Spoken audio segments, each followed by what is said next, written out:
चलिए जहां खबर वहां जहां में आपका स्वागत है। मैं हूं आपके साथ अनन्या बेदी। देश की राजधानी नई दिल्ली में आयोजित 2 दिवसीय G20 शिखर सम्मेलन का आज समापन हो गया। समापन समारोह के दौरान भारत ने अगले G20 की अध्यक्षता की जिम्मेदारी औपचारिक रूप से ब्राजील को सौंप दी है। प्रधानमंत्री नरेंद्र मोदी ने ब्राजील के राष्ट्रपति लुइस इनासियो लुला डा सिल्वा को अध्यक्ष पद की औपचारिक जिम्मेदारी सौंपकर परिवर्तन पूरा किया। सबसे अहम बात यह रही कि दक्षिण अफ्रीका G20 का स्थायी सदस्य बन चुका है।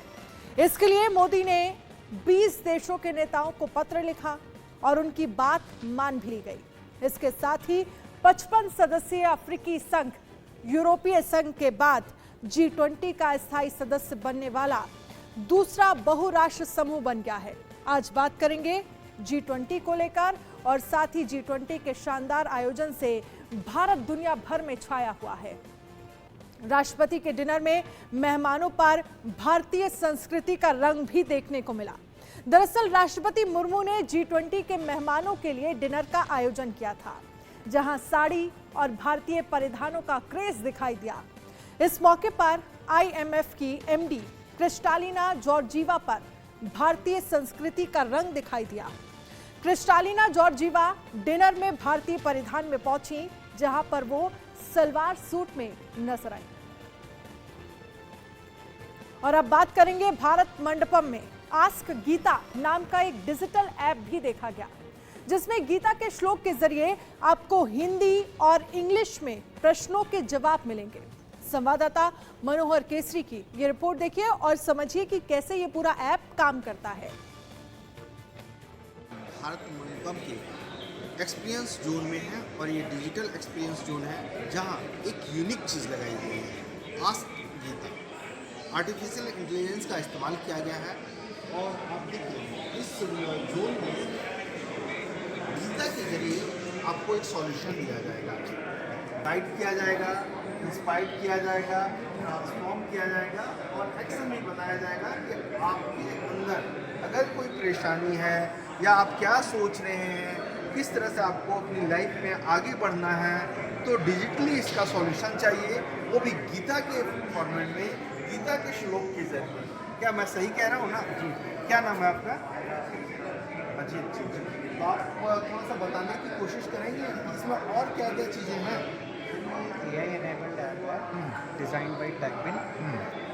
हमने इसे गीता के साथ इंटीग्रेट किया है, AI को गीता के साथ इंटीग्रेट किया है और जो भी आप इससे सवाल करेंगे, चाहे वो आपकी लाइफ से रिलेटेड हो, दुनिया से रिलेटेड हो, कुछ भी जो भी आप इससे सवाल करेंगे वो गीता के श्लोकों से उठ के उसका आंसर आएगा। चलिए मैं इसको देखता हूँ।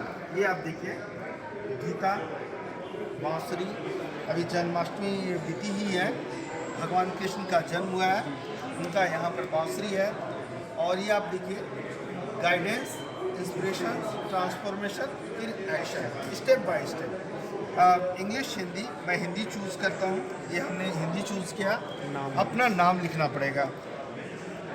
चलिए मैंने अपना नाम मनोहर, पूरा नाम लिखना है या इतना भी चलेगा? इतना चलेगा ना। मनोहर हमने नाम डाल दिया। आयु हमने यस दिस वन 42 ईयर्स डाल दिया। आयु हमने यस दिस वन 42 ईयर्स डाल दिया। As we all know, Gita is one of our most revered books that we read, and Gita has answers for all our life. अपने जीवन से संबंधित कोई प्रश्न मनुष्यों के लिए कर्म करना, ये प्रश्न मैं ही डालूं या पहले से ही? Artificial intelligence and technology to get people to नहीं, मैं खुद से चाहूँगा ना, तभी तो इसकी सच्चाई पता चल पाएगी। ask your question, any question हाँ। about English or Hindi, and the बोलना पड़ेगा या will find the answer from बोलना the Gita पड़ेगा। text, the relevant श्लोक which it has, and give you the answer in voice. Bharat कब तक Interesting and innovative way विकसित राष्ट्र बन जाएगा? So this is also something which has become a center for attraction. देखिए, मैंने सवाल पूछा भारत कब तक विकसित राष्ट्र बन जाएगा, तो गीता के जरिए यहाँ देखिए विकसित राष्ट्र बन जाएगा, ये सवाल हमने पूछा था और जवाब क्या आया है? अर्जुन उवाच, मतलब अर्जुन ने पूछा, उसके बाद फिर जवाब आया सर्वत्र ही विकसतो राष्ट्र स्थार्यते तदा वै द्रौपदीनां त्रीणां विष्णुर्युक्तो यः एतत्त्व ये होगा। अब देखिए, भगवत गीता के अनुसार विकसित, हमने विकसित बोला था, वो हो सकता है कि प्रोनाउंसिएशन को उसका राष्ट्र बड़ा होगा, मतलब भारत विकसित राष्ट्र बनेगा, ये गीता बता रहा है। क्योंकि भारत सोने की चिड़िया हुआ करती थी, भारत का नाम पूरी दुनिया में हुआ करता था, और अब इस समिट के जरिए भी भारत का नाम दुनिया में एक बड़ा नाम हो गया है। और इसी समिट को कवर करते करते हम इस जोन में पहुंचे थे, और आज इस जोन में आस्क गीता से हमने इस सवाल का भी हल ढूंढ लिया। इंडिया न्यूज़ के लिए परवल केसरी रिपोर्ट। और चलिए अब आपको दिखाते हैं भारत मंडपम में भारतीय संस्कृति के कैसे कैसे रंग जो हैं वो दिन भर दिखाई दिए। सबसे पहले आपको वो तस्वीर दिखाते हैं जब कोणार्क का सूर्य मंदिर भारतीय सनातन साधना का प्रतीक और वसुदेव कुटुंबकम भारतीय संस्कृति का जय घोष, नृत्य संगीत भारतीय सांस्कृतिक कलाओं का उत्सव। वो याद होगा ये तस्वीर जिसमें कोणार्क का सूर्य मंदिर जो है वो आपको नजर आ रहा है। वो दरअसल ये जो सूर्य मंदिर का जो चक्र है वो ये बताता है कि समय का पहिया कैसे घूमता है। समय कभी एक जैसा नहीं रहता। आज जो ऊपर है वो कभी नीचे हुआ करते थे, और आज जो वो नीचे है वो कभी ऊपर जरूर जाएंगे। बात करेंगे नटराज भारतीय कला साधना की आराध्य की। आपको याद होगा इसी भारत मंडपम के बाहर एक बड़ी सी नटराज की मूर्ति जो है वो लगाई गई थी। भारतीय कला साधना का आराध्य है नटराज की मूर्ति, और इसके जरिए भारत जो है वो इन तमाम भारतीय रंगों के जरिए दुनिया भर में अपनी संस्कृति, अपनी परंपरा, अपना कल्चर सबके सामने, तमाम विदेशी मेहमानों के सामने शोकेस करता रहा है। भारत का नाम प्रधानमंत्री की पट्टी पर इंडिया की जगह भारत आया। लोकतंत्र की जननी भारत भूमि, वॉल ऑफ डेमोक्रेसी, लोकतंत्र की जननी भारत भूमि, वॉल ऑफ डेमोक्रेसी। एआई वाली गीता, आधुनिक तकनीकी और भारतीय संस्कृति का संगम। नालंदा विश्वविद्यालय, ज्ञान के सबसे प्राचीन केंद्र का बखान। आपको याद होगा कल जब डिनर के लिए प्रधानमंत्री नरेंद्र मोदी तमाम मेहमानों का स्वागत कर रहे थे, उन्हें डिनर के लिए जब जो तमाम मेहमान वहां पर पहुंच रहे थे उसके ठीक पीछे आपको एक तस्वीर नजर आ रही थी। वो थी नालंदा महाविहारा, यानी कि 5वीं से लेकर 12वीं सदी को वो दर्शाती है। और नालंदा यूनिवर्सिटी दुनिया की, विश्व की सबसे बड़ी और पहली यूनिवर्सिटी थी जिसको भारत ने अपनी संस्कृति के माध्यम से और उस वॉल पर रखकर ये बताया कि देखिए भारत की संस्कृति, हमारी प्राचीनतम संस्कृति को हम आज भी जीते हैं, दुनिया के सामने प्रस्तुत करते हैं। और अब आपको बताते हैं, ट्रांसलेट करने के लिए ज़्यादातर लोग गूगल के ऐप का इस्तेमाल करते हैं। इसे टक्कर देने के लिए आपको बता दें कि भारत की तरफ से किस तरह से, जो एक तरह से ये कहा जा सकता है कि इसे टक्कर देने के लिए एक देसी ऐप लॉन्च किया गया है। इस एआई ऐप का नाम है भाषिणी एआई। भारत मंडपम में सभी का ध्यान खींचा। क्या है सरकारी एआई प्लेटफॉर्म भाषिणी, ये आपको इस रिपोर्ट में दिखाएंगे। तो अब भारत अब किस तरीके से टेक्नोलॉजी के क्षेत्र में आगे बढ़ चुका है, क्योंकि जब बात आती है G20 समिट की तो जितनी चीज़ें यहाँ पे या जितने पोर्टल्स यहाँ पे लगाए गए हैं ये यही दर्शाते हैं कि किस तरीके से इंडिया की जब बात आती है तो इंडिया टेक्नोलॉजी में कितना आगे बढ़ चुका है। क्योंकि जो फॉरेन डिग्नेटरीज यहाँ पर आएंगे रचना, वो यहाँ की टेक्नोलॉजी को अपने देश भी ले जा सकते हैं। यानी कई ऐसे MOUs हैं जो इन ऐप्स के आने के बाद साइन भी किए गए हैं इंडिया के साथ। क्योंकि मैं सुन रही थी रचना आपको, आप लैंग्वेज यानी भाषिणी की बहुत बात कर रही थी कि किस तरीके से आखिर ये ऑपरेट होता है। यहाँ पर भाषिणी की टीम है, कल से लगातार हम इनके पास आ रहे हैं, हम इनसे पूछने की कोशिश कर रहे हैं कि आखिर हमारे दर्शकों को बार बार दिखाइए। क्योंकि ये ऐप रचना, मैं कहूँगी मेरा भी पर्सनल फेवरेट ऐप बन गया है, क्योंकि ये लैंग्वेज बैरियर को खत्म कर देता है। यानी अगर आपके देश में कोई आता है या आप किसी देश में जाते हैं, आपके पास ये ऐप है, तो एक लैंग्वेज बैरियर जो होता है वो खत्म हो जाता है। क्या आप हमें एक डेमो दिखा सकती है हमारे दर्शकों को कि किस तरीके से ये ऑपरेट होगा, चाहे वो टेक्स्ट वर्जन कन्वर्जन हो या कम्युनिकेशन वाइज हो, किस तरीके से सारी चीज़ें होंगी? बिल्कुल बिल्कुल, इसमें आप लाइव कर सकते हैं कि अगर मैं हिंदी में बोल रही हूँ तो उनको मराठी में सुनाई दे रहा है, और फिर वो मराठी में बोल रही है मुझे हिंदी में सुनाई दे रहा है। आइए ट्राई करते हैं। हाँ, एक बार ये ट्राई करके देखते हैं कि किस तरीके से सर, अगर आप यहाँ पे या आप में से कोई यहाँ पे खड़ा हो जाए और हमें थोड़ा सा शो करके दिखा दे। रचना, ये हम लाइव डेमो दे रहे हैं कि किस तरीके से यहाँ पर अगर लाइव डेमो है कि आप कैसे कम्युनिकेट कर सकते हैं, क्योंकि आपको यहाँ पर सुनना होगा। तो मैं चाहूँगी यहाँ पर ये लाइव डेमो दिखाना कि किस तरीके से यहाँ पर पूरा जो कम्युनिकेशन है वो होता है, वो किस तरीके से होता है, ये हम देखेंगे यहाँ पर। मैम, अगर आप इसको शुरू कर पाए कि किस तरीके से यहाँ पे होगा।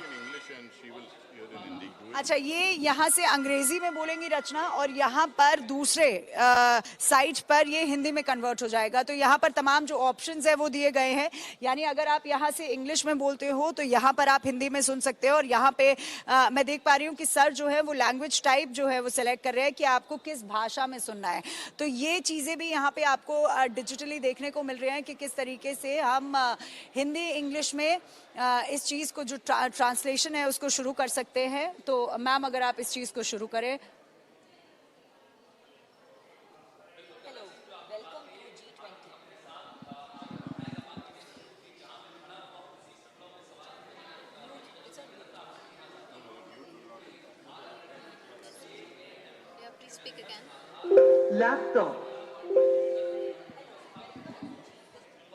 लैपटॉप G20 में आपका स्वागत है।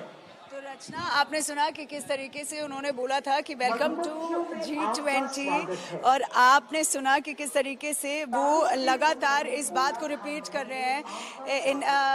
किस तरीके से वो रिपीट करे जा रही है, जो हम बोल रहे हैं शायद वो भी रिपीट होता नजर आ रहा है। लेकिन उन्होंने अपना एक जो लाइव जिसे कहते हैं कम्युनिकेशन खोला था, जिसमें उन्होंने इंग्लिश में बात की थी और यहाँ पर दूसरी साइड हिंदी में कन्वर्ट हो गया था। यानी अगर आप किसी को कहते हैं वेलकम टू G20, तो वो आपको हिंदी में बताता है कि आपका G20 में स्वागत है। तो ये आपकी वो भाषणी ऐप थी जिसका आप कह रहे थे कि आखिर क्या कम्युनिकेशन बैरियर किस तरीके से टूटेगा, कोई सुन पाएगा या नहीं। तो ये भाषणी ऐप बनाई गई है, 11 लैंग्वेजेस में ये अभी ऐप आई है जिसमें आप कन्वर्ट कर सकते हैं, आप सुन सकते हैं। तो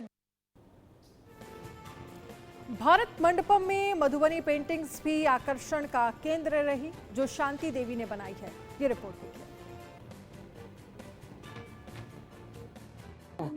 मेरा नाम शांति देवी है, लहरियागंज मधुबनी बिहार की रहने वाली हूँ। 84-85 में नेशनल अवार्ड मिला मुझे। और मधुबनी पेंटिंग सभी फैमिली बनाते हैं, पर यहाँ G20 में बुलाया गया है गवर्नमेंट ने। तो पेपर में मैंने देखे थे, बहुत टीवी में देखी थी, चंद्रयान उड़ते हुए, चंद्रयान 3 बोलते थे बच्चे लोग, हम भी तो यहाँ बैठे हैं। तो हम पहली बार सोचे जो हम चंद्रयान क्यों नहीं बनावे, देखते बना करके कैसा लगता है। ट्रेडिशनल फोक आर्ट में मैंने चंद्रयान बनाई हूँ। साइंटिस्ट ये है, दिखा रहे हैं जो जा रहा है। मोदी सरकार जिसे है स्वयं है, इसके बाद विदेशी है उनको बता रहे हैं। ये महिला है, साइंटिस्ट है ये भी, और झंडा दिखा रहे हैं, जाके कह रहे हैं जो कैसे जाएंगे चंद्रयान पर। तो ये स्टोरी है। ये घर है चांद पर पहुंच करके, ये घर है, ये 2 आदमी पहुंच गए हैं। और वहाँ चांद के अगल बगल में पत्थर सब है, मिट्टी उट्टी सब बनाएंगे, अभी बाकी है। नेचुरल कलर में बनाए हैं, मधुबनी पेंटिंग पहली बार बनाए हैं मैं।